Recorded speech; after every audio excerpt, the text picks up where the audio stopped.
Hello lovely viewers, আসসালামু আলাইকুম।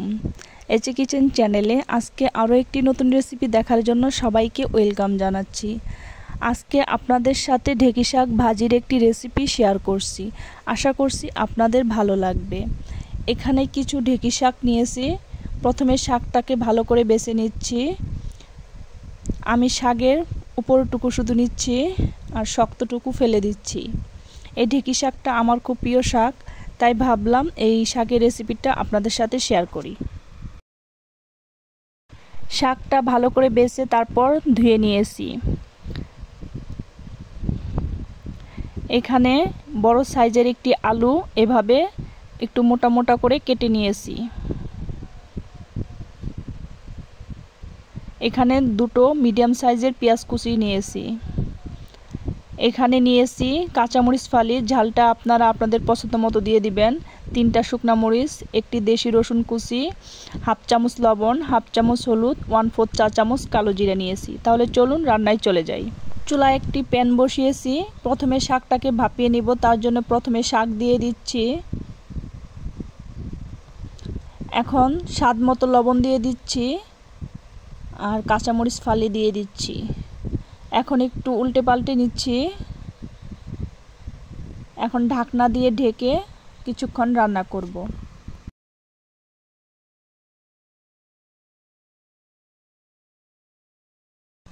ঢাকনা তুলে একটু উল্টে পাল্টে দিচ্ছি।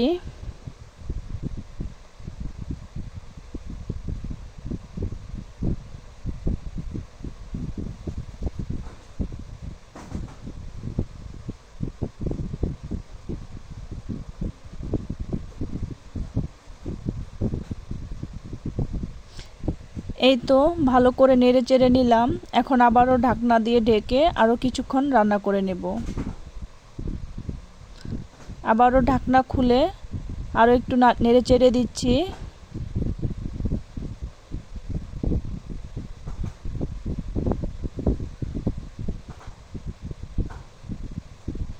শাকটা ভাপানো হয়ে গেছে, এখন চুলার থেকে নামিয়ে নেব। শাকগুলো একটা প্লেটে তুলে নিচ্ছি।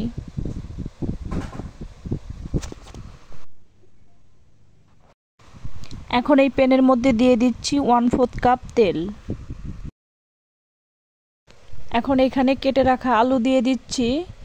স্বাদ মতো লবণ দিয়ে দিলাম। হাফ চা চামচ হলুদের গুঁড়ো দিয়ে দিলাম।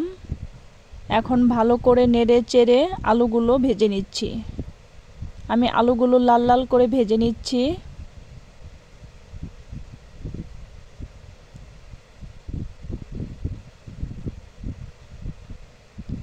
এই তো আলুটা ভাজা হয়ে গেছে। এখন তেল ঝরিয়ে তুলে নিচ্ছি।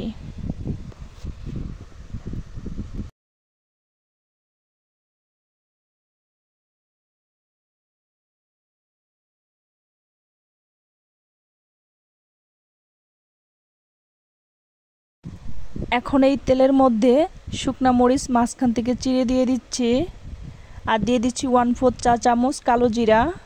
একটু নেড়ে চেড়ে নিচ্ছি। রসুন কুচি দিয়ে দিলাম, দিয়ে আবারও একটু নেড়ে চেড়ে নিচ্ছি। এখন এইখানে পেঁয়াজ কুচি দিয়ে দিচ্ছি। এখন এই পেঁয়াজ রসুনটাকে লাল লাল করে ভেজে নিচ্ছি।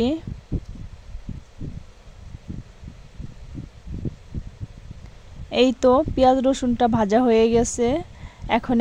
এখন এখানে দিয়ে দিচ্ছি আগের থেকে ভাপিয়ে রাখা শাক।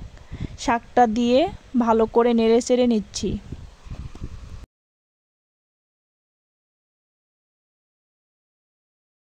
শাকটা ভালো করে নেড়ে চেড়ে নিলাম। এখন এখানে দিয়ে দিচ্ছি আগের থেকে ভেজে রাখা আলু। আলুটা দিয়ে ভালো করে নেড়ে চেড়ে নিচ্ছি। এই কড়াইটাতে বারবার আটকে যাচ্ছে নিচ থেকে, তাই এখন কড়াইটাকে আমি চেঞ্জ করে নিচ্ছি।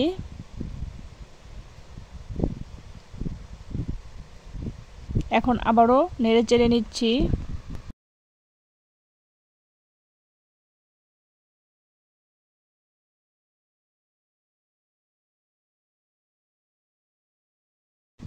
শাক ভাজা হয়ে গেছে, এখন একটা প্লেটে তুলে নিচ্ছি।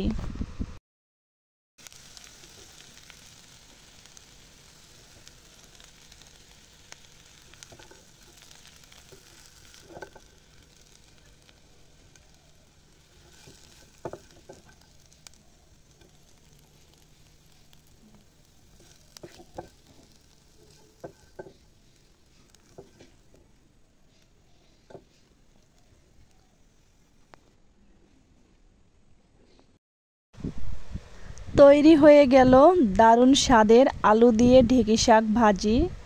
এখন গরম গরম ভাতের সাথে পরিবেশন করব। রেসিপিটি ভালো লাগলে লাইক কমেন্ট শেয়ার করবেন, বেশি বেশি করে বন্ধুদের সাথে শেয়ার করবেন। আমার চ্যানেলটিকে সাবস্ক্রাইব করার অনুরোধ রইল।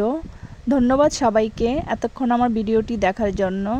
আজকের মতো এখানেই বিদায় নিচ্ছি। আল্লাহ হাফেজ।